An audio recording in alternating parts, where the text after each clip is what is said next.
I read the email 3 times. Then I closed my laptop, walked to the kitchen, and poured myself 2 fingers of bourbon. My name is Richard Holloway, and this is the story of how my daughter's greed taught her the most expensive lesson of her life, and how her 7-year-old daughter saved us both. It started on a Tuesday. I remember because Tuesdays are when I drive out to the nursery on Route 9 and pick up whatever they have in the back section, the plants nobody wants, the ones with broken stems or browning leaves. I bring them home, nurse them back, put them on the porch. My late wife Carol used to say I had a habit of rescuing things that other people gave up on. She was right.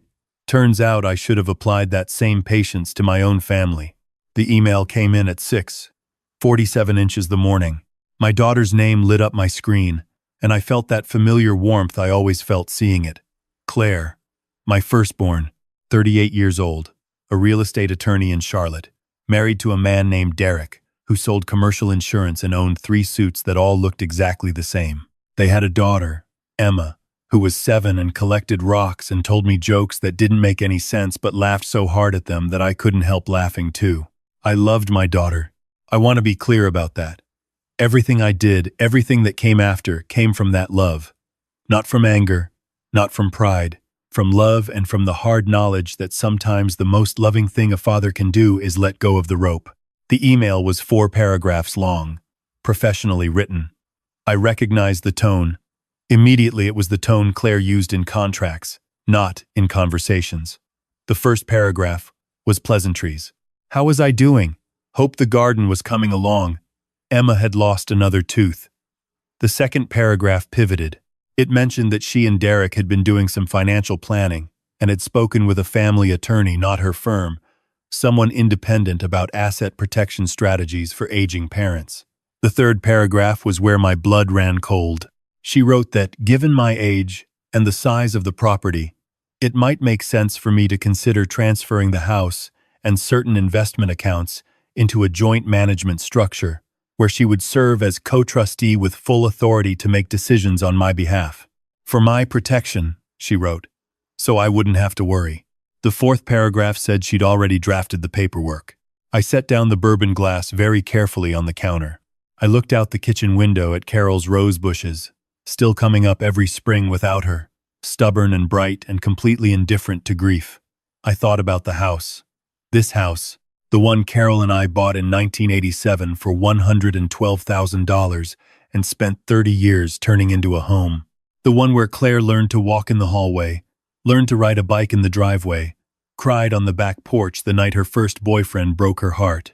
The one where I still slept on my side of the bed, even now, and my daughter had already drafted paperwork to take it from me. I did not call her that morning. I did not respond to the email. Instead, I drove to the nursery, bought a flat of impatiens that were more brown than pink, and spent 3 hours in the garden. I needed to think. I needed to think the way I always think, slowly, with dirt on my hands, in the presence of something that doesn't lie to you. Let me tell you about Claire, because you need to understand her to understand any of what follows. I don't say this to excuse her. I say it because the truth is complicated, and I am too old to pretend otherwise. Claire grew up knowing we were comfortable. Not rich. I was an architect, not a developer, but comfortable. Good schools, nice vacations, a college fund that covered her tuition completely. When she graduated from law school, I co-signed her first apartment lease and loaned her $30,000 to cover bar prep and the first 6 months of her associate salary, which in those days was barely enough to live on. I never asked for any of it back. She never offered. When she married Derek, I paid for the wedding. When they bought their first house, I gave them $50,000 as a down payment gift. No strings.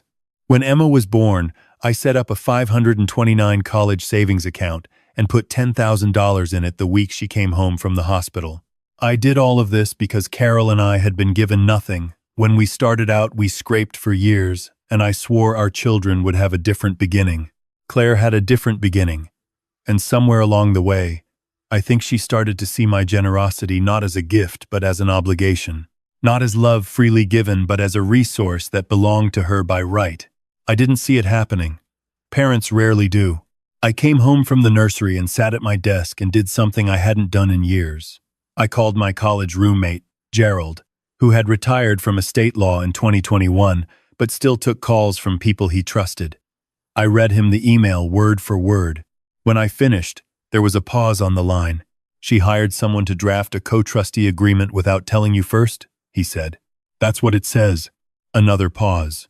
"Richard, do you have a current will and trust structure in place?"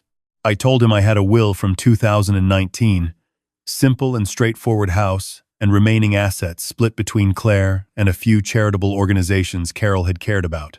"Then you need to come see me," Gerald said. "Not next week. Tomorrow." I drove to Gerald's house the next morning. He had converted his home office into something between a library and a legal archive. Walls of books he claimed he'd read twice each. He made coffee and we sat down and he explained to me, calmly and without drama, exactly what a co-trustee arrangement with broad authority could mean in practice. It meant Claire could make decisions about the house, including selling it without my full and independent consent, if she could demonstrate I was no longer fully capable of managing my own affairs. It meant my investment accounts could be restructured. It meant that with the right language, in the right documents, my daughter could, legally, become the manager of everything I had built. "She may not intend any of this maliciously," Gerald said.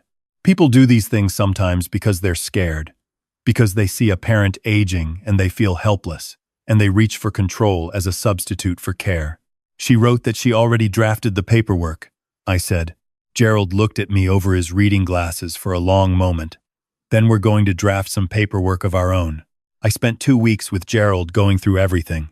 Every account, every asset, the house, the small commercial property I still owned on the edge of town that I rented to a picture-framing shop.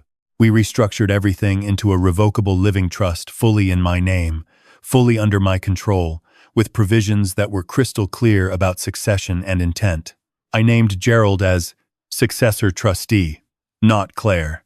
I added a detailed letter of intent that explained, in language a court could not misread, that I was of sound mind and full capacity, and that I alone would manage my affairs until I chose to do otherwise. And then I did the thing I'd been thinking about since that morning in the garden. I set up a separate irrevocable trust for Emma. I funded it with the commercial property and a portion of my investment accounts. Not everything, but enough. Enough that when Emma turned 25, she would have a foundation. Enough for school, for a start, for a life where she wasn't dependent on anyone's generosity or subject to anyone's control. The trustee was a professional fiduciary company. Not Claire, not Derek. A professional whose only job was to protect what I put there for my granddaughter. Emma would know the money existed. I would tell her myself, when she was old enough to understand.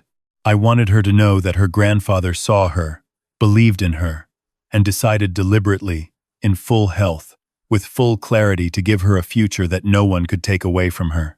The day the documents were finalized, I sat in Gerald's office and signed my name 17 times. My hand was steady. I want you to know that.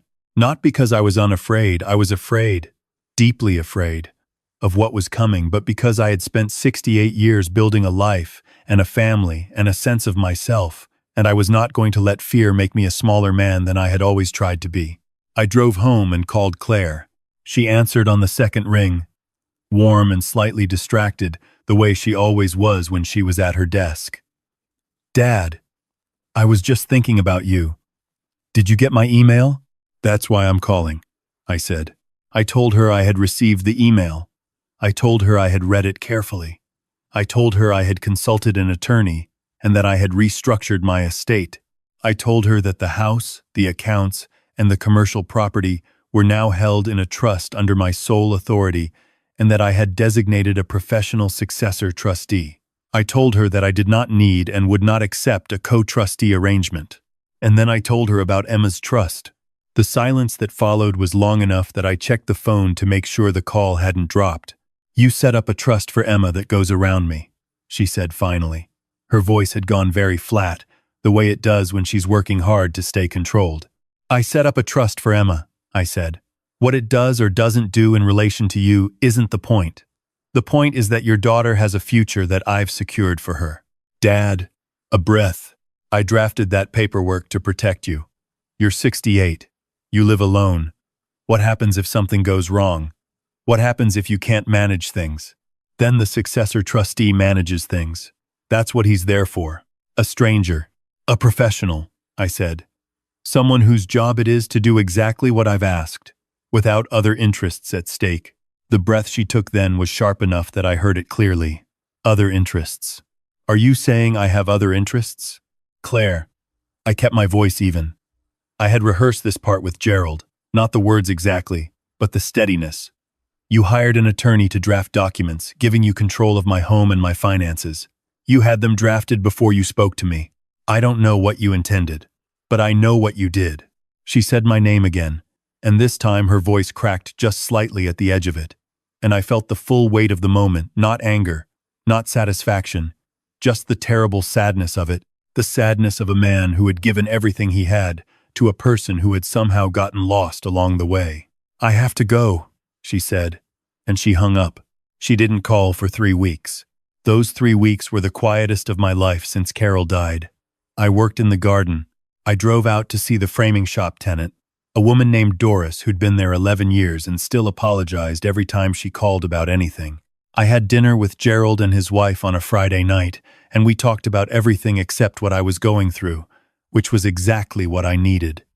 I did not wait by the phone. I did not rehearse conversations. I had said what I had to say and I had done what I had to do, and there was nothing left but to live with the outcome, whatever it was. On a Thursday evening in the 4th week, my phone rang. I was on the back porch with the last of the daylight and a cup of tea I'd let go cold. It was Emma. Grandpa, she said, why are you and Mommy in a fight? I closed my eyes. 7 years old. Straight to the point. No preamble, just like her grandmother. We're not in a fight, sweetheart, I said. We're working something out. Mommy cried, she said matter-of-factly. She was in the bathroom, but I heard her, and she never cries. I didn't say anything for a moment. Grandpa, do you still have the garden? I still have the garden. Is the big rose bush coming back? The pink one? It came back, I said. First thing up this spring, just like always. Grandma liked that one best, Emma said. She did. She planted it the year you were born. There was a pause on Emma's end, and I heard the muffled sound of her mother's voice somewhere in the background. Then Emma said quickly, Mommy wants to talk to you. And before I could say anything, the phone changed hands. Claire's voice was quiet, stripped of the professional tone, stripped of the careful distance. Just my daughter's voice, the one I'd known since before she could form words. Dad, I've been trying to figure out what to say. Take your time, I said. I told myself I was doing it for you, she said. And I think I even believed that when I started. But she stopped. Derek and I had a bad year. Financially, I didn't tell you because I didn't want you to think less of us. And I think I started looking at things and telling myself I was protecting you, when really I was. She stopped again. I was scared, and I handled it in the worst possible way. I sat with that for a moment. I looked at Carol's roses, the pink ones, full in the evening light. I know you were scared, I said. I was scared too. I've been scared since your mother died, if I'm being honest. About a lot of things. I'm sorry, Dad. I know. I didn't want to take anything from you. I want you to believe that. I believe you didn't want to, I said.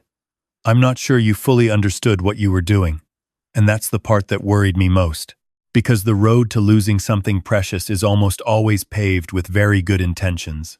She was quiet for a long moment. Then, what can I do? You can come for dinner Sunday, I said. You and Derek and Emma. I'll make the pot roast your mother used to like. We'll sit at the table and we'll talk. Not about money, not about trusts, not about any of it. Just dinner. Okay, she said. And I heard the tears she was trying to hold back. Okay. They came on Sunday. Emma ran in first, the way she always did, still wearing her jacket, straight through the kitchen to the porch to check on the garden. Derek shook my hand at the door and looked me in the eye and said quietly that he was sorry, man to man, and I believed him. Claire stood in the front hall for a moment, just looking at me, and then she put her arms around me, and I held my daughter the way I'd held her when she was small and frightened of thunderstorms, before the world had taught her that strength meant being the one who was never afraid. We had dinner at the big table. We talked about Emma's rock collection. which had grown to over 200 specimens she'd cataloged in a notebook. We talked about Derek's work and my garden and the framing shop tenant Doris, who had just started selling note cards with her own designs and was doing surprisingly well. We talked about Carol. We always talked about Carol when we were all together, because her absence was large and stubborn, and the only way to make peace with it was to invite her in. After dinner, when Derek and Claire were washing up, Emma climbed into the armchair next to me and leaned against my side the way she used to when she was younger. "Grandpa," she said, "did you know there's a rock called an oolite and it's made of tiny little spheres that used to be a real ocean?" "I didn't know that," I said. "It means the ocean was right there," she said, "where the rock is now, even if you can't see it anymore." I put my arm around her and looked at the room, my house, my table, the roses visible through the back window in the last of the evening light. "You're pretty smart, Emma," I said. "I know," she said. And then she laughed at herself, the way her grandmother used to, surprised and delighted by her own joke. And I laughed with her, and from the kitchen I heard Claire laugh too, over the sound of running water, not knowing what she was laughing at but unable to help herself. Some things, I have learned, don't need to be explained. They just need to be present. I did not undo Emma's trust. I want to be clear about that. This isn't a story where love fixes everything and the grand gesture gets reversed and everyone goes back to the way things were. Things don't go back. They go forward, and what you carry with you into the forward is the question. What I carry is this. I am 68 years old. I live in a house full of roses that came back every year without being asked to. I have a granddaughter who knows the name of every rock in her collection and the story behind each one. I have a daughter who made a terrible mistake and had the courage to stand in my hallway and be sorry. I have accounts and property that belong to me until I decide otherwise, managed by my hand and no one else's, for as long as I am here to manage them. And I have the knowledge, the hard-won, costly, irreplaceable knowledge that love without boundaries is not love at all. It is a slow erasure. It is the gentle, well-intentioned dismantling of a person piece by piece until there is nothing left but dependency and resentment on both sides. My wife knew this. She tried to teach me, and I was a slow student. She used to say that the most loving thing you can ever do for someone is to treat them as if they are fully capable of bearing the weight of their own choices. Not easier choices, not softer landings, their own choices, with all the weight they carry. I think about that every time I walk through this house, every time I sign my name on something, or plant something, or make dinner for my family at the table where Carol used to sit. I think about it when I look at Emma's trust documents, which I keep in the same fireproof box where I keep our marriage certificate and Claire's birth certificate and the deed to this house, and I know that somewhere, in the future, a 25-year-old woman is going to open an envelope and find out that her grandfather saw her whole life ahead of her and decided, with a clear mind and a full heart, that she deserved a foundation. That is the only inheritance that has ever mattered to me. Not money, not property, though those are real and they count. The inheritance that matters is the message inside the envelope. The message that says, "I saw you. I believed in you. I made sure you would be all right." The roses are blooming again this spring. The pink ones. First. Carol would be pleased.